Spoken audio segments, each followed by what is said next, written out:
बंद का ज्यादा असर पश्चिम उत्तर प्रदेश में ही दिखा है, आप वहीं से ताल्लुक रखते हैं। मलिक साहब, स्वागत आपका और धन्यवाद। मैं आपसे जानना चाहता हूं, भारत बंद का सोशली और पॉलिटिकली क्या इम्पैक्ट रहा, अपोजिशन की इसमें क्या भूमिका रही है, और क्या ये भारत बंद वो संदेश देने में कामयाब रहा है जिसके लिए इसको आयोजित किया गया था? देखिए ब्रजेश जी, अगर आप भारत बंद की बात करें, उत्तर प्रदेश और उसके अलावा दूसरे भी नॉर्थ इंडिया के कई हिस्सों में एक मैसेज तो गया है। और मुझे लगता है कि 2024 के लोकसभा चुनाव के बाद जो राजनीतिक दल हैं उसमें एक चेतना दिखाई दी है, जो 2024 के चुनाव से पहले इतनी हिम्मत नहीं कर पाते थे, चाहे वो सियासी दल हों, चाहे वो तमाम अन्य लोग हों जो आज की डेट में बोल रहे हैं, मुद्दों को उठा रहे हैं। तो कहीं ना कहीं उनके उत्साह में मुझे वृद्धि नज़र आ रही है।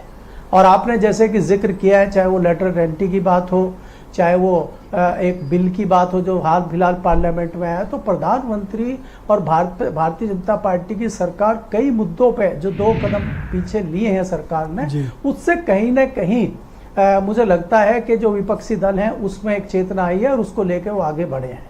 दूसरी बात एक ब्रजेश जी देखने वाली ये है कि जो कांग्रेस लगातार आरक्षण का और बाकी चीज़ों का विरोध करती रहती थी, आज कांग्रेस भी आरक्षण के पक्ष में खड़ी है।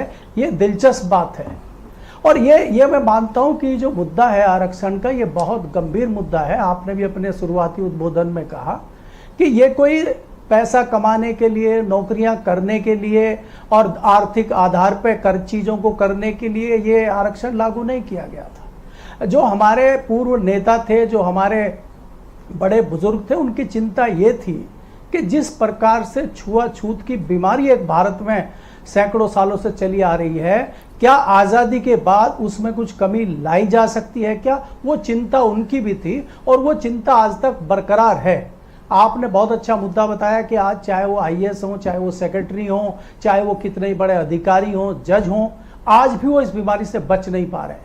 मैं केंद्र सरकार के जो कई सारे अधिकारी हैं, नौकरशाह हैं, चाहे वो कितने बड़े अधिकारी हों, चाहे वो कितने बड़े मंत्री हों, कितने बड़े नेता हों, उनकी पीड़ा बहुत करीब से देखता हूँ।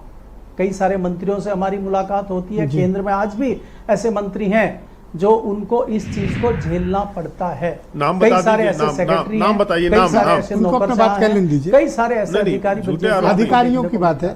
अरे यहाँ बहुत उदाहरण मिल जाएंगे, आप इस मुद्दे को न छेड़ें, बहुत हर्ट हो जाएंगे। हाँ बोले आप मलिक साहब, कंटिन्यू।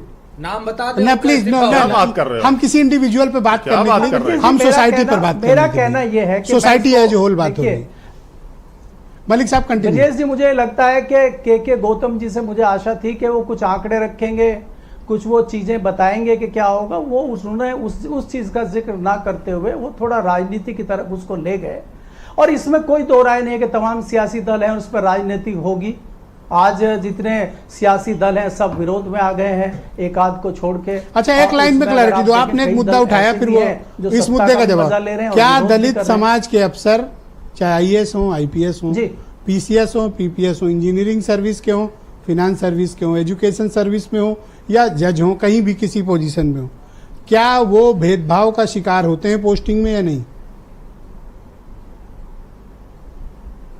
बिल्कुल होते हैं। अगर आप कहेंगे मैं नाम भी बता, नाम जाने दे सर, हम नाम पर चर्चा नहीं कर रहे हैं, हम तो कम्युनिटी है जो होल बात कर रहे हैं। तो चाहते हैं नाम ले लिया जाए, उनको नुकसान हो जाए। ऑलराइट, बीरेन जी भी ये चीज आज भी है, इसीलिए मैं इस बात की चर्चा कर रहा हूं। एग्जैक्टली, मैं अपने ओपनिंग डिबेट में भी सर मैंने यही मुद्दा उठाया था और यही बात कही थी कि उसी सर्विस से वो भी आते हैं। 10-15 नंबर का ही तो अंतर है, ज्यादा थोड़ी होता है, पर देखो उनके साथ भेदभाव होता है और विजिबल है। ब्रजेश जी, मैं आपको अंत में एक चीज और बताना चाहता हूं। सरकार के अलावा सियासी दलों में भी ये बीमारी है, चाहे वो भारतीय जनता पार्टी हो, चाहे वो कांग्रेस हो, चाहे वो दूसरे अन्य दल हो, उनमें भी नेताओं के साथ भी इस तरह की चीजें होती हैं। चाहे ये चीजें बाहर तो देखिए, कांग्रेस डिबेट से आप बच नहीं सकते, डिबेट तक में नहीं आए। चीज पे बात करिए। लाल किताब अब घर पे चली गई लग रहा है, डिबेट में नहीं आए। अरे अब ये हमसे मनोज का उनसे कह रहे थे, संजय सिंह की आए नहीं। अब क्या मैं जबरदस्ती पकड़ के लाऊं सुरेंद्र राजपूत को कि चलो डिबेट में, चलो डिबेट में, वरना अभी कांस्टेबल भेज के बुलाएंगे। ऐसा तो कोई पावर है नहीं मेरे पास पुलिस वाली। न मजिस्ट्रेट वाली कि सम्मन करें कि नहीं सुरेंद्र राजपूत हाजिर करो। ओके, वीरेंद्र जी भी हमारे